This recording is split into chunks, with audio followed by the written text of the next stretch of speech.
Welcome to the Game 1 post-game podcast. The Cavaliers have beaten the Raptors 564 to 35. At least that's what it felt like. And Sham is here. He was at Jurassic Park today. So Sham, what was the vibe at the JP? Well, it was a tale of two halves. A vibe, if you want to call it that. It was positive, obviously, to start the game, but man, that place emptied quick. I saw the ESPN highlights after too. Like, that place was like I was gone after 3.5 quarters and it was basically empty by 5 minutes left. You stuck around for 3.5 quarters because this game was decided well before that. Yeah, but I mean, it was still a good atmosphere. I think most of us would have watched the whole game anyway, so I figured as well watch it on the big screen. All right, man. I don't know how much you want to get into this, but let's just get some stats out of the way. I know the Cavaliers shot 68% in the first quarter, and after which they were up only 5 because the Raptors had a fairly decent start to the game. But then the Cavaliers' defense is just too much. I don't think the Raptors could muster up anything against it. And on the other side, like, we couldn't stop them at all. There was absolutely nothing we could do. They're just too good in their ball movement. LeBron just knows how to beat Carroll very easily. He did it all night. Their role players had stellar games. They had 22 assists overall. Just domination, man, because I don't know.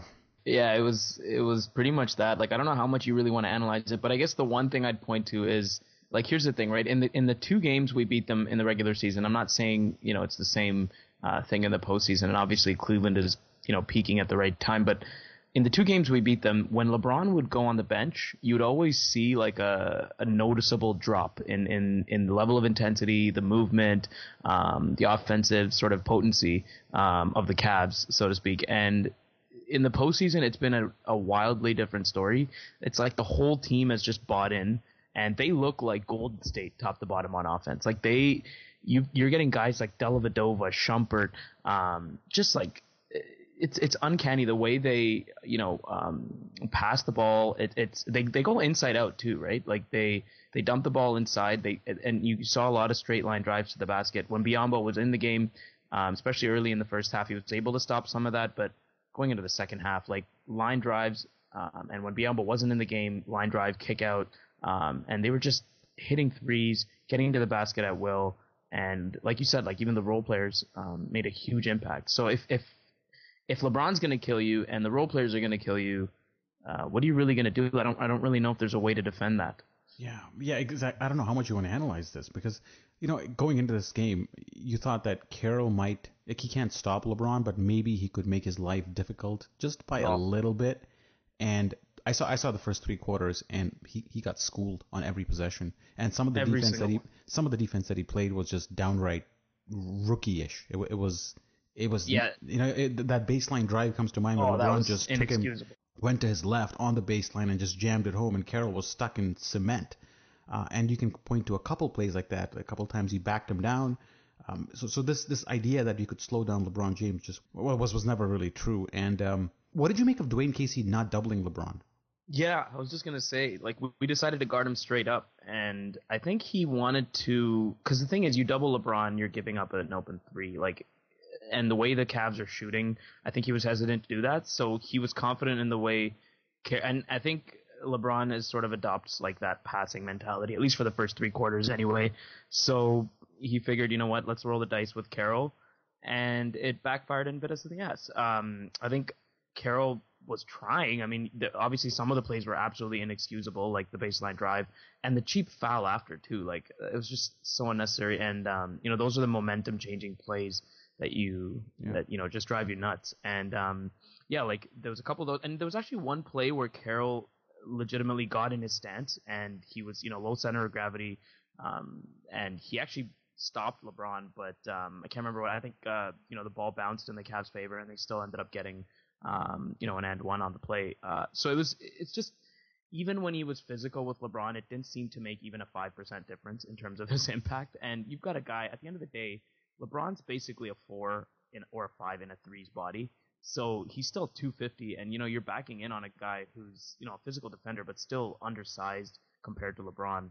It's just not gonna work. And the way the Cavs are shooting, like I said, even if you force him to pass the ball, if it's too late in the shot clock, or if guys overhelp, or or if you kind of leak over to help, it's just not going to work. Yeah. These guys like J.R. Smith or Dellavedova are just going to drill it. Yeah, there were just too many moments by the Cavs where they just went right through the heart of the Raptors defense with no contest and just slammed it home. And it reminded me of what was happening in the Miami series, and Bismack Biyombo kind of sucked the life out of Miami with those like thunderous in the paint, like powerhouse jams.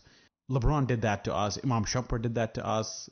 Tristan Thompson did that to us. The Cleveland had a lot of those type of plays which get the crowd into it.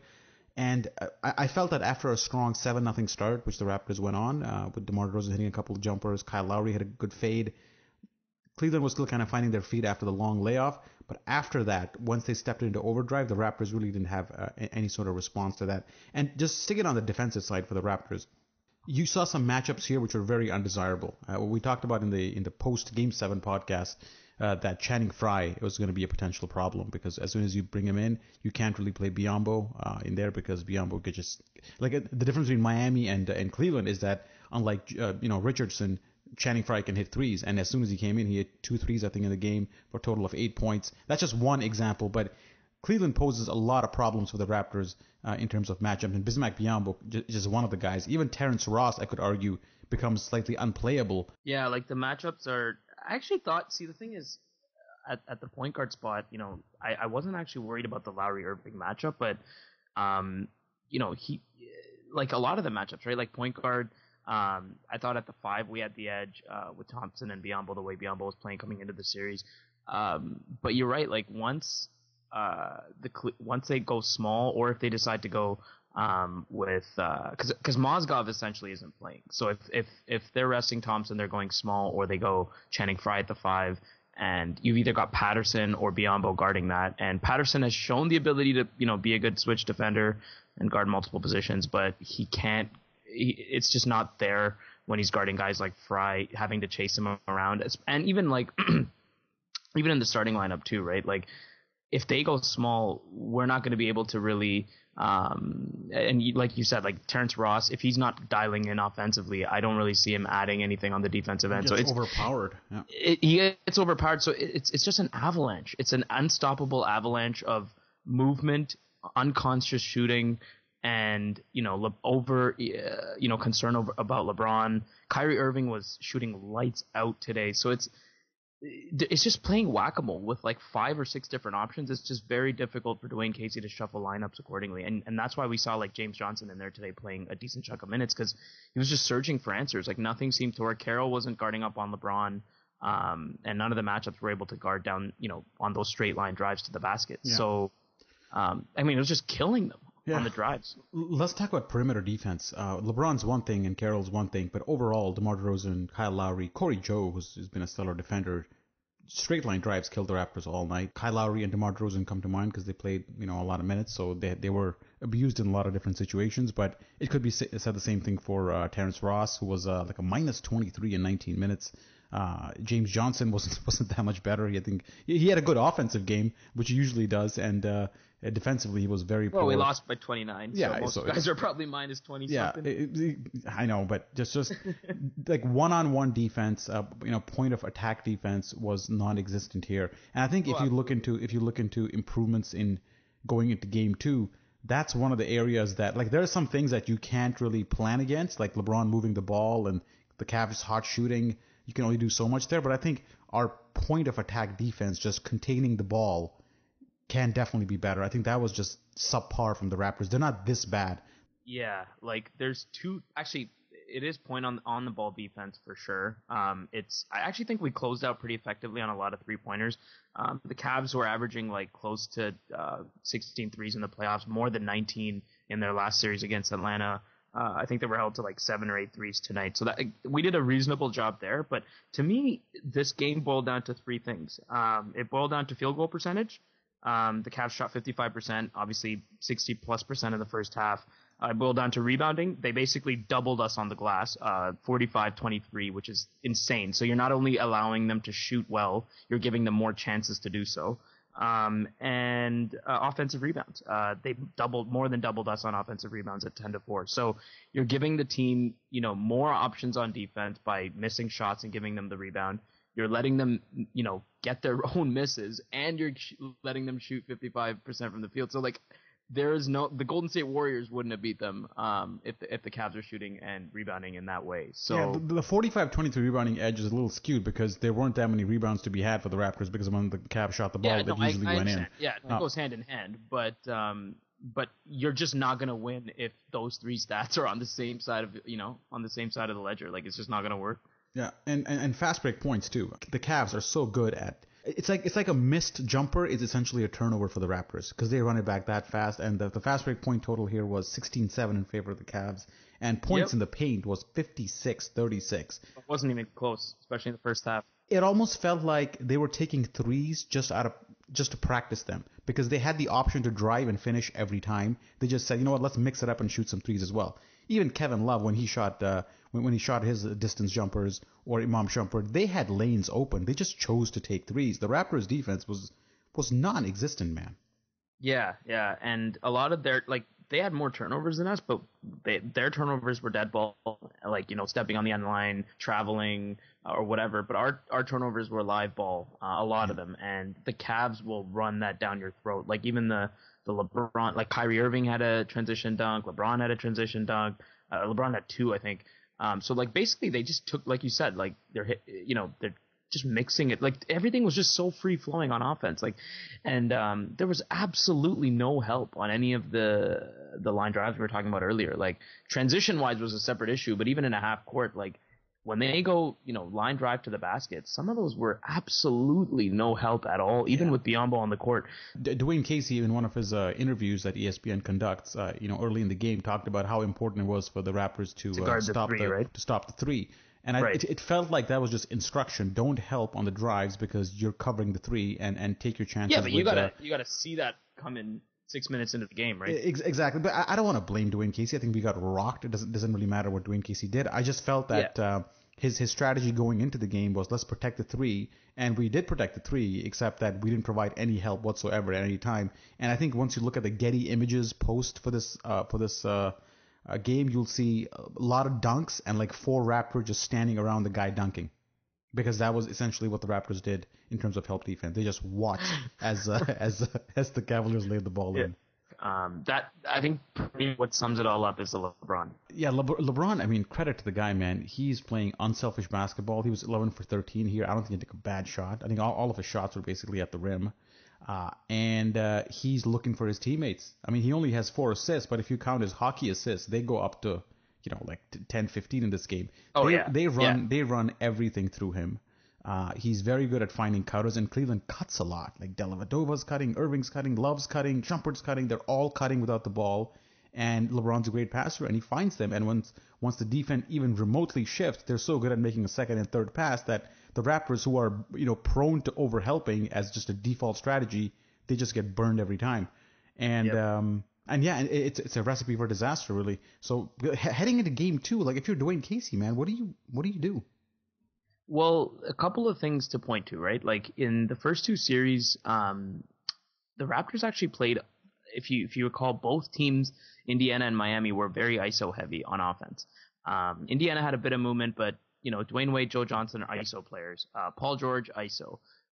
But against a team like Cleveland, I mean, aside from the occasional LeBron post up, you're not really going to get a ton of ISOs. So the Raptors have had 14 straight games of playing ISO heavy, defense, and now they're having to play a team with a ton of movement, a ton of cutting, as you mentioned. So hopefully going into game 2, they can sort of start, they can kind of recalibrate their defense and say, okay, this is how we guard, straight line drives to the basket. This is how we need to, handle the pick and rolls. This is how we need to guard, and especially Kyrie Irving coming off the pick and roll. Like they need to show more on some of those jump shots and they didn't do so. So some of those little adjustments I think Dwayne Casey can make, and the Raptors have obviously shown resiliency this playoffs, being 6-0 after playoff losses, and obviously always having the fight that we expect them to have. So I think coming into game 2, you'll see some adjustments. I think it'll be a closer game for sure. Yeah. I don't know if we'll win, but I definitely expect a closer game and a more competitive game. Oh, it's 29 points, man. The odds are it's going to be closer than that. Well, what I mean is it's not going to be a blowout. Like 25 would be closer too. But what I'm trying to say is it's not going to be a blowout. I don't think. I hope not. But I'm not going to say we're going to win. But I expect it to be under 10 points for most of the game. One thing I noticed is that the Raptors, I think, are just better off switching everything because this idea of they were caught a lot trailing the screen or trailing the ball handler, and that it just does not work, especially with Kyrie Irving because he's so good at getting into the paint that he killed us with that. So I think switching is something that we just have to adopt and live with it if you come into a bad matchup. And the other thing is go under the screen more. I mean, let's just not try to match Cleveland for quickness because they are a quicker team than us. So there's no point in trying to trail them and just go under, concede the jumper. If they hit it, so be it, because you can't concede 56 points in the paint and win a game. No way. And like you said, they game plan to guard the 3, and you got to give some to get some, and they pick their poison. There's really not much to say here, guys. So that's why you see a lot of dead silence in this podcast, because the Cavaliers did rout us at 115-84. Let's talk about just a couple of individual players. It's not even worth talking about, but James Johnson came off the bench, played 20 minutes. Defensively, he was just terrible. But offensively, he always surprises offensively. He always does fairly decent. He hit a couple of threes. He drove to the rim, hit a pretty acrobatic layup there. Credit to Dwayne Casey for actually going to James Johnson, because this was a matchup that called for him with Channing Frye in there. And with Kevin Love in there, so it made sense, and he went to him. So it's good to see Dwayne Casey at least utilize the tools at his disposal. Yeah, it was nice. It was refreshing, definitely. I mean, we were searching for answers defensively, so I'm not too worried about offense in this series. I actually think a lot of guys like Johnson, DeRozan even today, a lot of guys will step up on offense. Some guys obviously struggled, but I expect reasonable offense. I expect a guy like Terrence Ross to bounce back. I expect Kyle Lowry to obviously bounce back. I expect Damari Carroll to not have 2 points and probably hit a couple more threes. So I expect guys to step up on offense. It's the defensive end that's just killing us. Even guys that we expect to rely on from a defensive perspective, like the Biombos and Terrence Rosses and of the world, and Corey Joseph, struggled, and they couldn't fight through screens. Cleveland was moving a lot more than they were used to. So I'm not worried about the offense. James Johnson can definitely contribute on offense. Cleveland's not a great defensive team, and they're not going to exactly run out to close out on James Johnson threes. And he's still a capable shooter. So, I expect some of those to go in, but defensively, man, absolutely non-existent. Yeah, and Cleveland does not have great shot blocking in there. So one thing maybe the Raptors could do is drive a little bit more, because I know Kyrie Irving can get past. Kyle Lowry can get past Kyrie Irving fairly easily. I think with the help of screen, you can get to the rim pretty quickly. For sure. Now Cleveland is really good. Their guards are very good at covering down low and trying to contest shots. But I think that's where the Raptors can make them pay. And one thing that I want to point out is Patrick Patterson. He hit one early 3, but he missed some wide open threes in that first quarter. Second quarter. He started the game with an open 3, but after that it was just cold. It's just he missed some very, very clean looks, and maybe if he hits those. Well, Lowry too, right? Lowry went 0 for 7, I think, from 3. So a lot of guys miss threes. The 3 is the key. So. They were fairly okay looks. I wasn't actually complaining about. I was even complaining about DeMar DeRozan's mid-range jumpers. I think overall he had a pretty decent game. Yeah, absolutely. The jumpers that he took were in rhythm. I don't think they were forced at all. And he had the hot hand too, right? Yeah, he had a hot hand twice in this game. So I agree with you. I don't have a problem with the offense at all. It's just defensively what you're going to do about Cavaliers is what matters. So a couple of things we talked about is switching and going under. I think. We might be forced to play small ball a little bit, or if you're going to play Biyombo in there with Tristan Thompson, that could work. But the issue with that is that once LeBron has the ball and he's driving into the paint, and Biyombo even remotely comes over to help a little bit, it's done. It's over. Done. It's over. I made a post on the site about this, about 7 plays the Cavs run, and they want the big man to come out just a little bit, even 2 steps towards LeBron, and it's over. And that's all you need. Their movement is so crisp, their spacing is so good that somebody will make you pay after that. Yeah, exactly. There's nothing really to say. If Biyombo shows a bit and, they've got half a foot of space going towards the basket, it's done. And it's just in transition too. if they've got half a step, like they're not used to dealing with the size and speed of a guy like LeBron. It's just, you can't say it enough. Like the guy's huge and he's ridiculously fast. So in transition, in duck-ins to the hoop, and when big men show and he's got the step going towards the basket, and even guys like Shumpert, right? Super ultra athletic. Shumpert, J.R. Smith, Kyrie Irving, obviously getting to the basket. Like all of them have finishing ability at the rim, are super athletic, and can blow by big men when they show on pick and rolls. So like it's really just depth and breadth. Really, everyone's able to do it, and everyone's able to do it pretty well. And they tried to apply ball pressure on Cleveland a little bit, try to waste time off the shot clock or whatnot. It didn't really work, because as soon as you did that, Cleveland is so good at getting the ball out of the court. They can get the ball out of the backcourt by Kyrie Irving dribbling through you, or they make like 2 to 3 passes which get the ball into the front court and deep into the corner, and they initiate the offense from there. I want to point out that Dwayne Casey didn't just sit on his ass and not do anything. He tried some different things to throw the Cavs off. It's just that nothing really worked, because one, they're an excellent passing team and their ball handling is just sublime.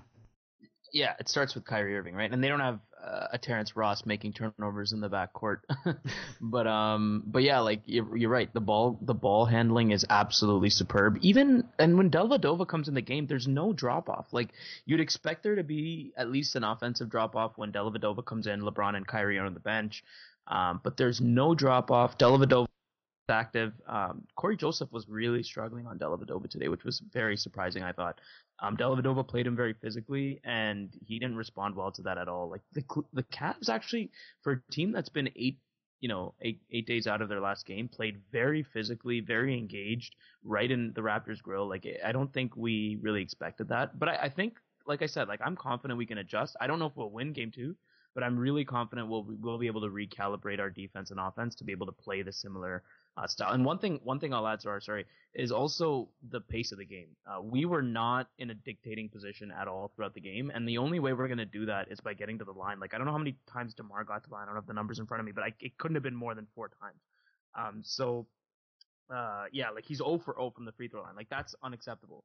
Guys like DeRozan, Lowry, Ross, Patterson have to get to the line to be able to slow the pace of this game down to a pace that's more favorable for the Raptors. Because if they don't and it starts with the offensive mindset, right? If they don't attack, you're not going to win against the Cleveland Cavaliers shooting jumpers, even if they are good mid-range jumpers from DeMar. Yeah, because a jumper is what they want, because they're just so goddamn good at just getting out into transition. Yeah.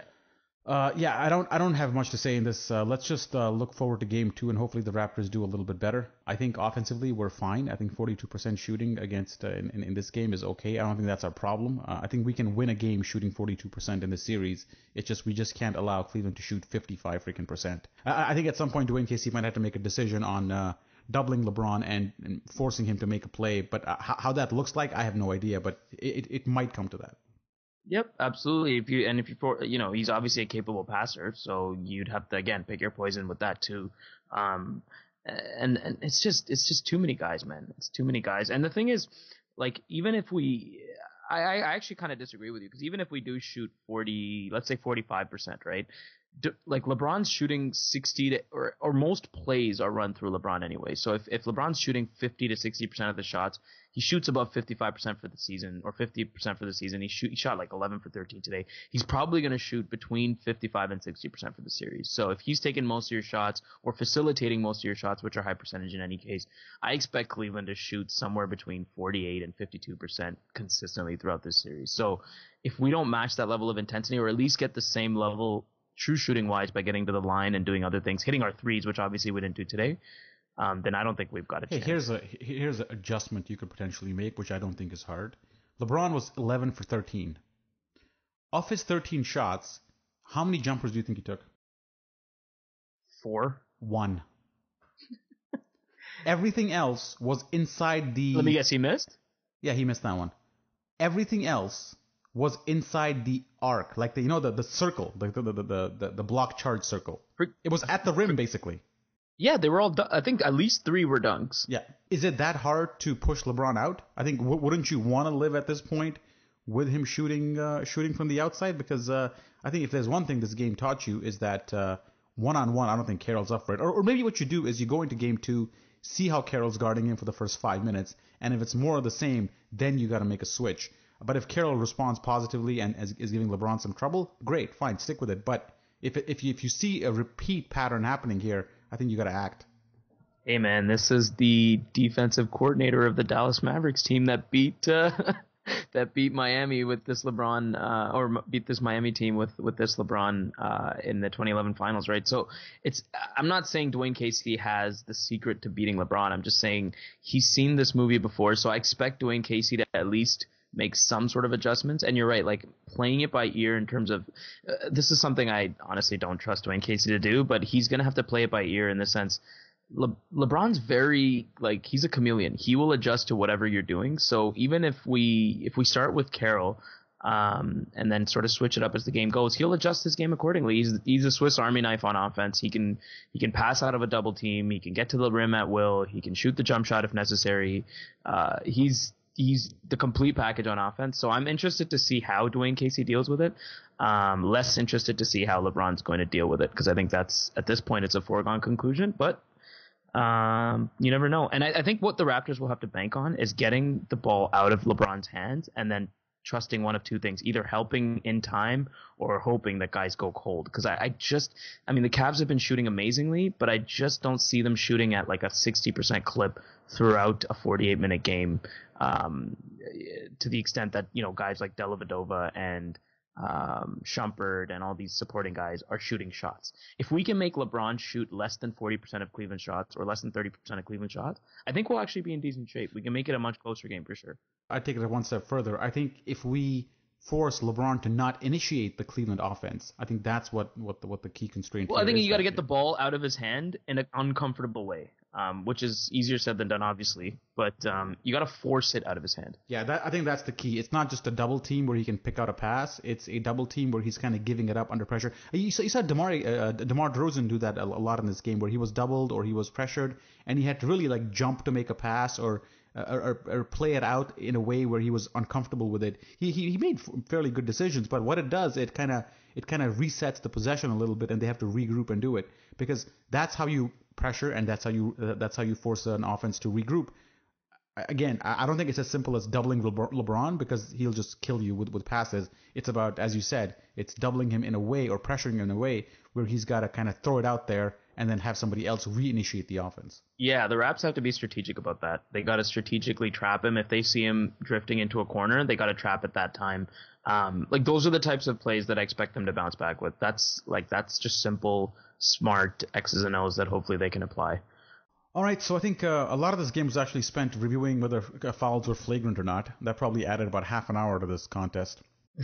Let's talk about one of them, which was Patterson getting clocked by Kevin Love. They debated for about 10 minutes on whether that was a flagrant. That was a common foul, right? No, they called that a flagrant. Did they call that one a flagrant? Yeah, it was the DeMar Carroll on LeBron that they called a common foul, and there's one more in there. And then there was a Biyombo one, I think, that was also a common. Yeah.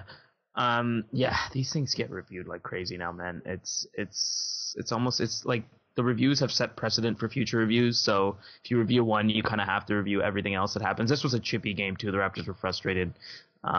This reminded me of one of the games against Indiana. I can't remember which one. I think it was the one where Lowry fell on Paul George's like elbow or whatever. Like, this is the same. I had that same feel to it. It was just chippy. I expect the rest of the series to be the same way, to be honest. Yeah. So expect to see a lot more of Steve Javi coming in and giving you his take on. Oh God, is he just sitting there like waiting for his call? Like, he may never get it, and if he could get 4, he could get 0. He's just sitting there in a suit the whole game. It's like that NFL dude. Like, remember the NFL that started doing this a couple of years ago with, I forget the guy's name right now. They call him in from like New York or whatever to like analyze like a first downs or whatever. Yeah. And the NBA is like, yeah, that sounds pretty good. So we'll get Steve Javi, who's unemployed, or not anymore, I guess. So he's giving his 2 cents. Doesn't help the public outcry that results after these L2M reports. And Jeff Van Gundy is a pretty big contrarian, because he's basically arguing the opposite of everything Steve Javi says. So I like Jeff Van Gundy. He's great. He actually had a couple of good ideas on what the Raptors could do on defense. One of his things was how untenable it is for Biyombo to guard Channing Frye, and he suggested that the Raptors should actually put Biyombo on LeBron James. That might work out better for the Raptors than like if they have to play Biyombo, putting him on LeBron is a better idea than putting one of the other weaklings on LeBron, and that way you can actually hide Biyombo better as well. Hey man, nowhere to go but up at this point. Yeah, okay, So. yeah, that's a good point. Try whatever. If whoever it is, I think at this point is an upgrade. So hopefully, like it's about throwing different looks. I think that's the key. Like it's not like you put Biyombo on him the whole game. It's about changing up the looks, surprising them, catching them off guard. I think it's a great move. Depending on the context of the game, like if the pace of the game is slow and you can trust LeBron not to blow by Biyombo, or if it's not, in a situation where he's a deer in the headlights, like if he's in the post, absolutely put Biyombo on LeBron. I think he's strong enough. He's long enough to, defend him if he gets to the paint. That I think it would be an interesting switch. So yeah, that TNT's got the West, right? Yeah, TNT's got the West. So in the third quarter, they basically spent the entire quarter talking about Golden State and OKC from last night. It was a bit awkward. I was watching some of the replays of the ESPN broadcast, and you could just get the feeling of disappointment that this isn't Miami, which is honestly funny because I think Miami would have got torched tonight as well. But you could just sense the disappointment, man. Like the Eastern Conference Final is meant to be more than this. I just really hope we can show up for at least 2 or 3 of these games. I just really hope it happens. Let's see how it goes. I think with that we'll wrap it up. I think we've covered all the salient points that we need to cover here. I'll be off for a week because I'm off on vacation. And I'll be watching the rest of the series, or hopefully I'll be back when I come back. The series is still going on from Mexico. Maybe the Raps will join you in Mexico. Yeah, maybe I'll see DeMar DeRozan walking on the beach. Hey man, what's going on, buddy? That'll be the sign that it's over. It'd be funny if the series wasn't even over and you still saw him there. All right. We'll keep it at that, man. I know Sham's got post-game duties as well, but that should be fairly straightforward. So again, rate the podcast on iTunes and Stitcher and blah blah blah, and support Raptors Republic by going to patreon.com/Raptors Republic. One big reminder: June 12th is the Raptors Republic tournament, and we have about space for 5 or 6 teams of the 16. So go to RaptorsRepublic.com. You'll see the promo for the Raptors Republic 3-on-3 tournament, which happens in June 12th. In Toronto. Do sign up for it, and it's a lot of fun. It's our, I think, 4th annual tournament, so it's some good stuff. Sign up for that, and other than that, somebody will come back with a post-Game 2 podcast for you. I'll see you guys in a week. Listener, thank you for tuning in. Sham, thanks, man. We the others.